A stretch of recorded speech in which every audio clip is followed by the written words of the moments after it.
There's something evil going on in Joppa, Indiana. Part 3. Sorry it's taken so long for an update. Things have been crazy since I've told my story. I don't even know where to begin. I've received strange phone calls from unknown numbers and have even woken up to gifts outside of my house. I'll have to get to those in a later update. Let's start with the night in the trunk. I didn't sleep an ounce. It seemed like every 5 minutes I would hear someone walk past the vehicle. At one point in the night I heard one of the doors to the car open and someone began rummaging through the vehicle.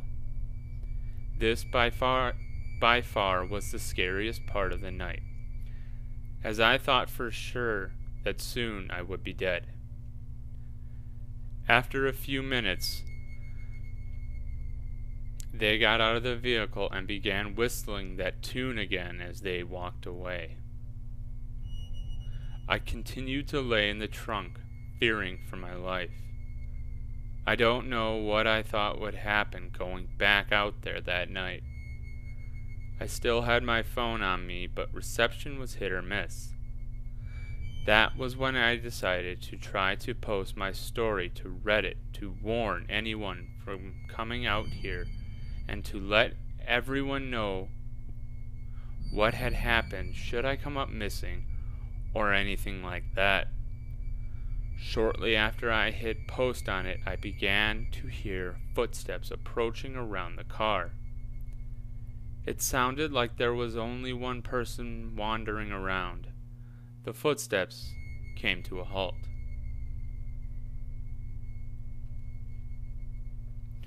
After a few moments of silence, where I swear I could hear my heart beating, I began to hear a deep voice start speaking in some language I had never heard before.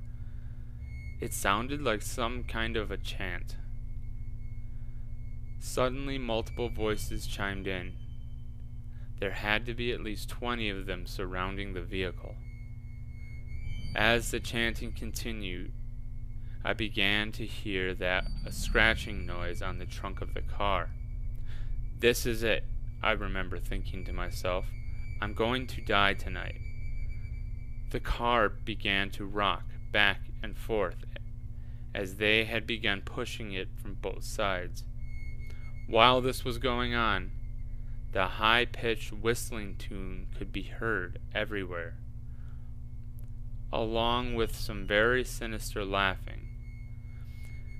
I began pleading for my life, but before I could even finish my sentence, everything had stopped. The chanting, the whistling, the rocking of the car, and hell, even the sound of the footsteps was gone. It was as if they had suddenly vanished. After a couple of hours went by without a noise, I took out my phone and looked at the time.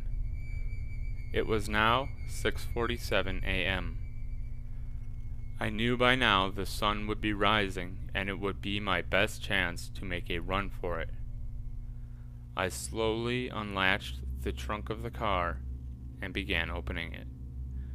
I peered through the small crack and took a look around. I didn't see anyone or anything that looked dangerous, so I opened the trunk and got out.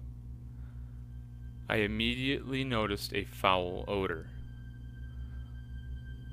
Looking down at the dirt below, I was greeted by a small pentagram that was drawn in the ground. Surrounding it was a dead and mutilated squirrel, raccoon, and rabbit. I was instantly nauseous, not only because of the animals, but because I knew they had done this a few feet from me. I turned around and slowly closed the trunk of the car. That's when I saw what the scratching noises I heard during the night were. They had scratched an upside-down cross onto the trunk. A few Redditors have suggested that this may be the symbol for this cult group, and this seems to back up your suggestions. I headed to the nearby road and began to jog down it to the nearby town of Mooresville. Luckily for me, this wasn't a very long way to go. After reaching the town, I immediately grabbed my phone out of my pocket and began dialing my friends for help. Brian was the first to answer. I explained what had happened. Without any hesitation, he picked me up and took me to the nearest police station so I could report my car missing. After about a 20-minute wait, the officer took me to his office to get a statement about what had happened. He went through the usual questions. What was the make, model, color, and plate number? Then he asked where the last place I saw my car. As soon as the word Joppa left my mouth, his face went pale, and his body language completely changed.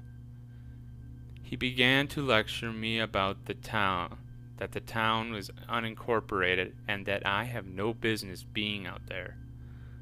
I couldn't be mad. He was right after all. He then told me he'd do his best to find my car, but to not get my hopes up. I thanked him for his time and headed back out to Brian's car. We arrived at my house 20 minutes later and found something disturbing.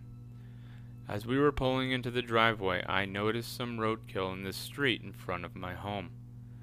Now, to most people, this wouldn't raise any red flags, but after the night that I had just had, this put me on edge.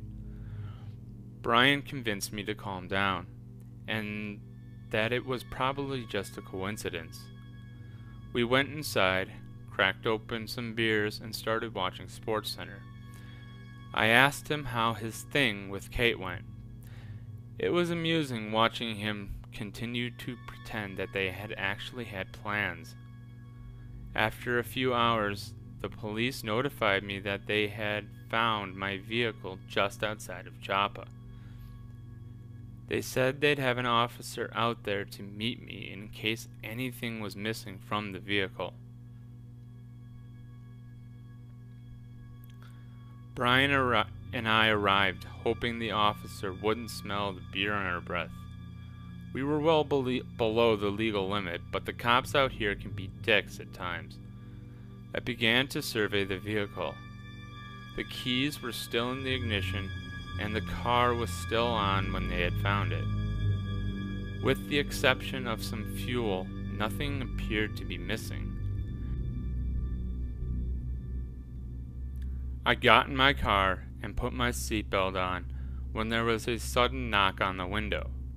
It was the officer. I rolled down my window and recognized him as the same one from the station earlier in the day. Now that we found your vehicle, can you do yourself and the station a favor and stay out of Joppa? Believe me, I don't think you have to worry about me making any more visits out to that place, I replied with a nervous laugh. If only he knew, I thought to myself.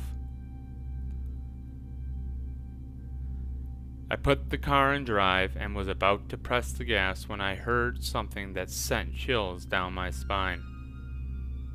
On his way back to the car, the cop was whistling the same tune I heard in the fields that night. This is 10 Flat Media, and I would like to apologize for the long absence over the past few months. I have been dealing with a few medical issues. However, I am back now, and I will be uploading new content onto my channel in the coming weeks, including the rest of the Joppa series, which will conclude with Part 7, which I will try to finish by early June.